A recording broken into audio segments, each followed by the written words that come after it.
So നമ്മൾ ചാപ്റ്ററിലേക്ക് കടക്കാണ്.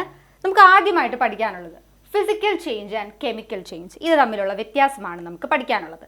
So നിങ്ങൾ ഈ പിക്ചറിൽ കാണുന്നത് പോലെ ഇവിടെ നമുക്ക് നോക്കിക്കഴിഞ്ഞാൽ അറിയാം, ഒരു പേപ്പർ നമ്മൾ ടിയർ ചെയ്യുന്നു.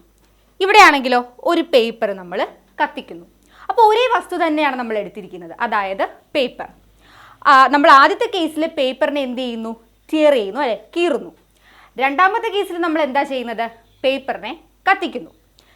ഈ കേസിൽ നമുക്ക് പറയാം ഇവിടെ സംഭവിച്ചത് ഒരു ഫിസിക്കൽ ചേഞ്ച് ആണെന്ന് പറയാം. ഇവിടെ സംഭവിച്ചതാണെങ്കിലോ ഒരു കെമിക്കൽ ചേഞ്ച് ആണെന്ന് പറയാം. അപ്പോൾ എന്താണ് ഇവ തമ്മിലുള്ള വ്യത്യാസം? നിങ്ങൾ ആദ്യത്തെ കേസ് പരിശോധിച്ചാൽ മനസ്സിലാവും. ഇവിടെ പേപ്പർ കീറിയ സമയത്ത് അതിൻ്റെ ഷേപ്പൊക്കെ ചേഞ്ച് ചെയ്തു, അല്ലേ? പക്ഷെ അവിടെ പുതിയൊരു സബ്സ്റ്റൻസ് ഉണ്ടായോ? ഇല്ല. പക്ഷെ രണ്ടാമത്തെ കേസിൽ നോക്കിക്കേ, ഒരു പുതിയ സബ്സ്റ്റൻസ് ഉണ്ടായി, അല്ലേ?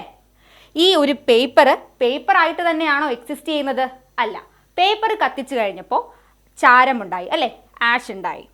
സോ ഒരു ഫിസിക്കൽ ചേഞ്ച് എന്ന് പറയുമ്പോൾ അവിടെ ഒരു പുതിയ സബ്സ്റ്റൻസ് ഉണ്ടാവുന്നില്ല. No new substance is formed. അതേസമയം ഒരു കെമിക്കൽ ചേഞ്ച് ആണെങ്കിൽ ഒരു പുതിയ സബ്സ്റ്റൻസ്, ഒരു ന്യൂ സബ്സ്റ്റൻസ് അവിടെ ഉണ്ടാവുന്നുണ്ട്.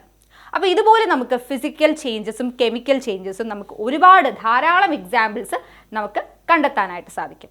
അപ്പോൾ നമ്മൾ ഈ ചാപ്റ്ററിൽ ഡീൽ ചെയ്യാൻ പോകുന്നത് ഈ കെമിക്കൽ ചേഞ്ചസിനെ കുറിച്ച് ആയിരിക്കും.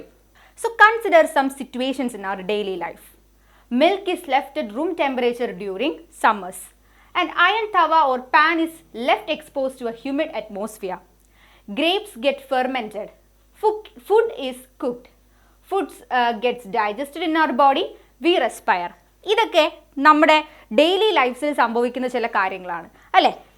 അയൺ റസ്റ്റ് ചെയ്യുന്നു, ബ്രീത്ത് ചെയ്യുന്നു, ഫുഡ് കുക്ക് ചെയ്യുന്നു. അപ്പോൾ ഇതെല്ലാം നമ്മുടെ ഡെയിലി ലൈഫിൽ സംഭവിക്കുന്ന ചില കാര്യങ്ങളാണ്, അല്ലേ?